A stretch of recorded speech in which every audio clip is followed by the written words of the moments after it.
اللہ تبارک و تعالیٰ نے کئی مقامات پر خطوات شیطان کا کہا ہے، انہی چیزوں کو جو بے حیائی کی طرف لے جانے والی چیزیں ہیں۔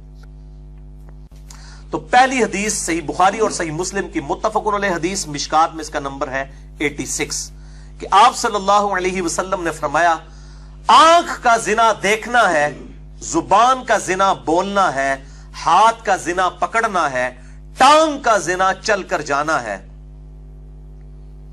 اور نفس تمنا کرتا ہے اور شرمگاہ اس کی تصدیق کر دیتی ہے۔ یعنی یہ سارے کے سارے اعضاء جو ہیں وہ اس بے حیائی کے اندر انوالو ہوتے ہیں۔ الٹیمیٹلی سٹارٹ جو ہے وہ آنکھ سے ہوتا ہے، اس لیے آنکھ کا ذکر پہلے کیا، زبان، ہاتھ، ٹانگ اور دل کا ذکر بعد میں کیا۔ دوسری حدیث صحیح مسلم میں ہے، مشکات میں اس کا نمبر ہے 3104۔ جریر بن عبداللہ رضی اللہ تعالیٰ عنہ کہتے ہیں کہ میں نے اللہ کے محبوب صلی اللہ علیہ وآلہ وسلم سے اچانک اٹھ جانے والی نگاہ سے متعلق پوچھا تو آپ صلی اللہ علیہ وسلم نے فرمایا، حکم دیتے ہوئے مجھے، کہ جب تمہاری اچانک نظر اٹھ جائے کسی غیر محرم پر تو فوراً اپنی نگاہ کو ہٹا لو۔ اور اسی میں وہ بات کہی جاتی ہے نا کہ پہلی نظر معاف ہے۔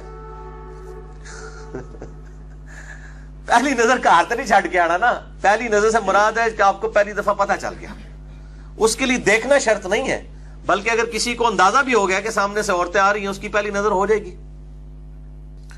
اور یہ کریٹیکل حدیث ہے، میں مسلم شریف کے بھی نمبر بتا دیتا ہوں، 3407 اور 3409، اور مشکات میں اس کا ایک حصہ آخری والا موجود ہے 3105، کہ نبی صلی اللہ علیہ وسلم کی اچانک نظر ایک عورت پہ پڑی۔ یہ صحیح مسلم پڑھ رہا ہوں، کوئی سٹوری بک نہیں ہے۔ آپ صلی اللہ علیہ وسلم فوراً اپنے گھر گئے، اپنی بیوی زینب کے ساتھ ازدواجی تعلق قائم کیا۔ اس کے بعد آپ صلی اللہ علیہ وسلم گھر سے باہر نکلے، آپ صلی اللہ علیہ وسلم نے اپنے اصحاب کو وہاں پر مخاطب کر کے خطبہ دیا، اور آپ صلی اللہ علیہ وآلہ وسلم نے ارشاد فرمایا کہ بے شک عورت شیطان کی شکل میں سامنے آتی ہے۔ یعنی یہ شیطان عورت کو مس یوز کرتا ہے، اس عورت بیچاری کا کوئی قصور نہیں ہے اگر وہ اس طریقے سے سامنے سے گزر رہی ہے۔ چھٹی حدیث بھی بخاری اور مسلم کی متفق علیہ حدیث ہے، اور مشکات میں اس کا نمبر ہے 3515، کہ ایک آدمی نے نبی صلی اللہ علیہ وسلم کے گھر میں سوراخ سے جھانکا کہ چیک کرا کہ اندر ہے کہ نہیں، سوراخ سے جھانکا۔ آپ صلی اللہ علیہ وآلہ وسلم اپنے مبارک بالوں میں کھجلی کر رہے تھے، اور صحابہ کہتے ہیں آپ کے ہاتھوں میں لکڑی یا لوہے کی کوئی سلائی تھی جس کے ذریعے آپ صلی اللہ علیہ وسلم کھجلی کر رہے تھے۔ ظاہر ہے گھنے بال تھے اور کھجلی کے لیے اس طرح کی چیز کی ضرورت پڑ جاتی ہے، نیچرل پروسیس ہے۔ آپ صلی اللہ علیہ وسلم کو جب یہ بات پتہ چلی نا کہ یہ، اس نے آگے بتایا ہوگا کہ بھئی میں جھانک رہا تھا اس طریقے سے، میں نے چیک کیا تو میں اس لیے آپ اجازت لے کے اندر آئے ہوں، تو آپ صلی اللہ علیہ وآلہ وسلم نے فرمایا اگر میں تمہیں پہلے دیکھ لیتا کہ تم میرے گھر میں جھانک رہے ہو تو یہ لوہے اور لکڑی کی جو سلاخ ہے میں تمہاری آنکھوں میں چھپو کر تمہاری آنکھیں ختم کر دیتا۔ اور پھر آپ صلی اللہ علیہ وسلم نے فرمایا کہ دیکھنے کی وجہ ہی سے تو اجازت لینا مقرر کیا گیا ہے۔ یہ بڑے کریٹیکل الفاظ ہیں کہ یہ جو کہا گیا کہ گھر میں بغیر اجازت کے داخل نہ ہو، وہ یہ آنکھوں کی وجہ سے مقرر کیا گیا ہے، اصل ایشو ہی آنکھیں۔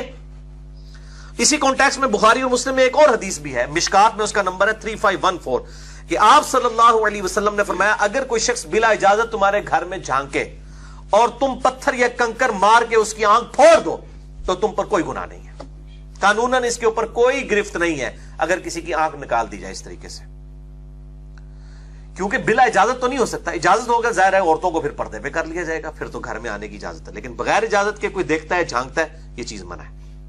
اس کانٹیکسٹ میں ایک بڑی رکت انگیز حدیث ہے، سنن طبرانی میں صحیح سند کے ساتھ، انٹرنیشنل نمبر کے مطابق 486 نمبر ہے، جز 20 اور صفحہ 212 پر، کہ آپ صلی اللہ علیہ وسلم نے فرمایا کوئی شخص کسی غیر محرم عورت کو ہاتھ لگائے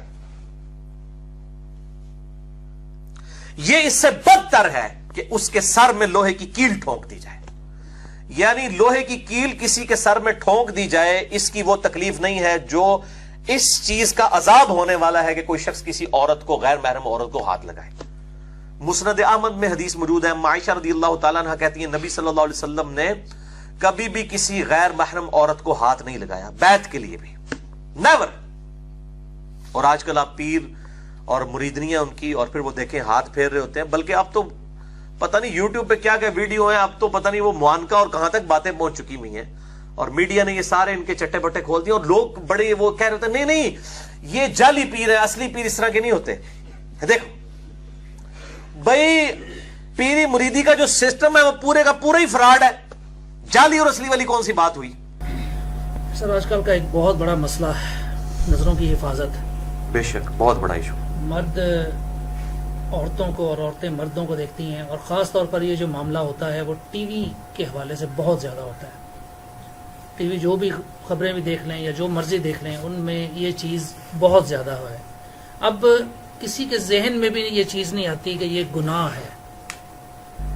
نہیں آتی، آپ کے ذہن میں بھی آتی ہے، میرے ذہن میں بھی آتی ہے. سر ٹھیک ہے. اب اس چیز کا ہو جانا، اب ٹی وی دیکھنا بھی کئی دفعہ، اب جیسے یہ پچھلے دنوں معاملات چلتے رہے تو ٹی وی بہت سارے دیکھنا بھی ہوا، بہت زیادہ دیکھنا ہوا. تو ایک ہے کہ گناہ کو گناہ جانتے ہوئے اس کا ہو جانا، اور دوسری چیز ہے کہ گناہ کا سمجھنا ہی نہ اور پھر اس کا ہوتے جانا. ان دونوں کے حوالے سے پہلی بات تو میں کروں گا کہ یہ باتیں، ایک میرے پاس بھائی ہے، وہ کہنے لگے کہ جی وہ میرا بھائی گانے سنتا ہے، آپ اس کو سمجھائیں. میں نے کہا وہ نماز پڑھتا، کہتے ہیں نماز نہیں پڑھتا. تو میں نے کہا سننے دو گانے. بھائی صحیح مسلم حدیث ہے، بندے کے کفر اور اسلام، شرک اور اسلام کے درمیان فرق نماز ہے. اصل چیز نماز ہے جس کے اوپر ایمفسائز کیا جائے. باقی چھوٹی چھوٹی چیزیں نا وہ آہستہ آہستہ ایڈریس ہو جائیں گی. باقی آپ نے کہا کہ پچھلے دنوں معاملات چل رہے تھے، اللہ معافی دے پاکستان میں تو ہر ٹائم معاملات چلتے رہتے ہیں. یعنی ہم جب چھوٹے چھوٹے تھے تو جب ٹی وی دیکھا کرتے تھے اس زمانے میں، یعنی پی ٹی وی پہ اصلاحی ڈرامے چلتے تھے، وہ اندھیرا اجالا چلتا تھا اور وارث اور اس قسم کے. یعنی وارث تو خیر وہ دوبارہ جب ریپیٹ ہوا تھا ہم نے دیکھا، وہ ہم سے پہلے کا ہے. تو یعنی وہ مورل لیسنز ہوتے تھے ان سے، اور یعنی کوئی لوگ لرن کرتے تھے. اور 8 سے 9 ڈرامہ چلا کرتا تھا پی ٹی وی پہ، سب لوگ دیکھا کرتے تھے. اب 8 سے 9 ٹاک شو چلتے ہیں. اس سے آپ اندازہ لگا لیں کہ ڈراموں سے بڑا ڈرامہ ہمارے یہ پولیٹیکل اختلافات اور یہ چیزیں ہو چکی ہیں. اور کئی اینکر تو ایسے ہیں کہ روزانہ حکومت ختم کر کے سوتے ہیں رات کو. ٹھیک ہے، ان کی ذمہ داری یہی لگائی ہوئی ہے چند جو ہے وہ نہ نظر آنے والی قوتوں نے کہ آپ روزانہ حکومت ختم کریں تو آپ کو اس پہ پیسہ ملے گا. یہ غلط، اس طرح کی سنسنی پھیلانا یہ بالکل کذاب ہے. اور اگر اسلامی حکومت قائم ہو تو ان اینکروں کو روزانہ 80 کوڑے لگنے چاہیے جو اس قسم کی جھوٹی خبریں عام کرتے ہیں، اور اخباری رپورٹر. تو اس لیے میں تو کہوں گا کہ ان فتنوں سے بچیں، اپنے آپ کو اخبار تک رکھیں. اور ٹی وی میں بھی مطلب خبروں والا معاملہ جو ہے نا، مطلب ایز اے لاسٹ ریزارٹ کچھ سننے والا معاملہ اگر کوئی ہوتا ہے تو وہ کر لیں. باقی تو ظاہر ہے میں ان ساری یعنی مجبوریوں کی وجہ سے آپ کو یہ نہیں کہہ دوں گا کہ آپ جو ہے وہ مطلب یہ چیز دیکھیں. میں آپ کو اپنا پرسنل بتاتا ہوں، میں ایک ہی پروگرام ہے جو شوق سے دیکھتا ہوں، آج شاہ زیب خان زادہ کے ساتھ. وہ پہلے آج کامران خان کے ساتھ ہوتا تھا، جیو کا پروگرام، یعنی پاکستان میں سب سے زیادہ شو وہی دیکھا جاتا ہے.